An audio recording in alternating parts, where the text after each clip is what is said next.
Téléstar, comment avez-vous atterri au casting de The Voice? Vernis rouge, j'ai été repéré lors d'un casting des musiciens du métro par Bruno Berbera. Je faisais une reprise de Jul.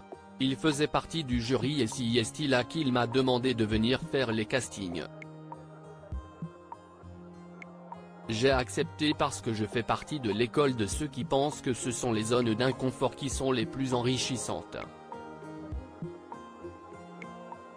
J'avoue que je n'aurais pas fait The Voice seul, mais vu qu'On est venu me chercher, j'étais partante pour une nouvelle expérience.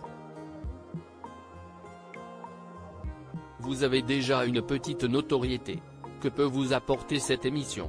Effectivement, j'ai déjà des projets qui existent, j'ai sorti 2 EP en 2023, j'ai fait plusieurs scènes et concerts. Tout mon temps est occupé par ça, c'est aussi pour ça que je n'aurais pas fait The Voice de moi-même, mais c'est arrivé à un moment opportun. 2023 a été une année de réussite pour mes projets et ça a débloqué énormément de choses. The Voice vient en bonus m'apporter la visibilité dont j'avais besoin. C'est parfait. Comment la musique est-elle arrivée dans votre vie? Je suis né au Liban et je suis arrivé en France en 2006 à cause de la guerre. Depuis petite je fais du piano au conservatoire. De base je voulais en faire mon métier jusqu'à ce que les mots deviennent trop importants pour passer à côté. Pourquoi ce nom de scène, Vernis rouge? J'ai toujours eu du mal à trouver ma féminité plus jeune, étant la dernière de 2 frères. Je me trouvais souvent garçon manqué et j'avais du mal à trouver l'aspect féminin en moi. Même si bien évidemment chacun le vit et le développe comme il le souhaite, moi c'est la musique qui m'a aidé. Je suis devenu sensuel et j'ai osé parler d'amour. Vous aimez reprendre des titres connus à votre manière.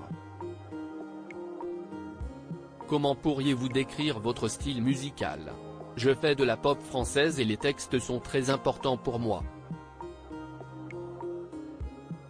Les 2 EP que j'ai sortis avaient ces facettes dans la sensualité et la poésie. Mais sur les réseaux, je développe une autre facette de ma personnalité qui est plus rentre dedans, d'où les reprises de rap. Vous êtes arrivé au blind avec une reprise de Jul. Pourquoi ce choix? Je savais que ça allait faire parler et déchaîner les passions. Pour une émission comme The Voice, mon intérêt c'est de me faire remarquer. En même temps j'ai osé quelque chose qui est honnête et qui correspond à mon projet.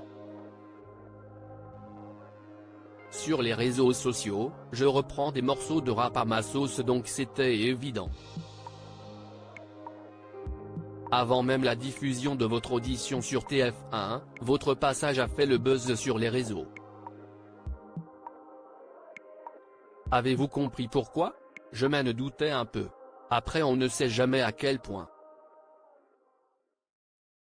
Donc j'ai eu la surprise et le bonheur de voir que c'est fou ce qui s'est passé.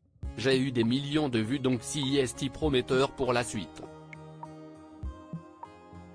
D'autant que ce que je prépare est assez proche de ce que j'ai fait. L'émission de base je ne la regarde pas.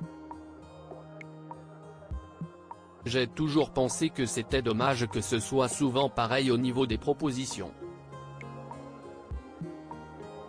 Je voulais amener un vent nouveau. Vous avez même sorti une version sur les plateformes. C'était prévu malgré tout? Complètement. C'est bien d'aller au fond des choses. Quitte à faire The Voice, autant proposer une version complète. Je l'avais déjà fait avec des covers. Je suis hyper fier et le clip est sorti le 2 mars à 18 h. Lors de votre audition, seuls Big Flo et Oli se sont retournés. Cela vous a-t-il surpris? Je ne m'attendais à rien et fier de ce que je présentais. Je fais confiance à la vie. Après je me doutais qu'avec bande organisée il y avait moins de chances que Zazie se retourne, rire. Big Flo a d'ailleurs buzzé sans consulter son frère. Si est-il donc à lui que vous devez votre place dans l'aventure? Ça m'a fait rire. Si les 4 fauteuils s'étaient retournés, quel coach auriez-vous choisi? Je n'en ai aucune idée. Je ne m'étais même pas posé la question. Que souhaitez-vous montrer de vous pour la suite de l'aventure? Maintenant que j'ai montré la facette reprise et rigolade, je veux montrer mon côté chanson à texte. Ce sera un joli challenge d'arriver à faire mes preuves dessus.